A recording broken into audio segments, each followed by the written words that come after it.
তো friends finally বহুদিন পর রোদ্দুর উঠেছে এখানে, আপনারা দেখতে পাচ্ছেন।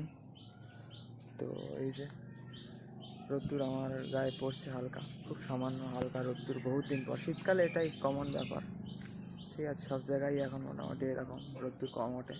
তো যখন ওঠে দারুণ লাগে, মানে এমন লাগে যেন কতদিন পর কিছু মূল্যবান জিনিস পেলাম, তাই না?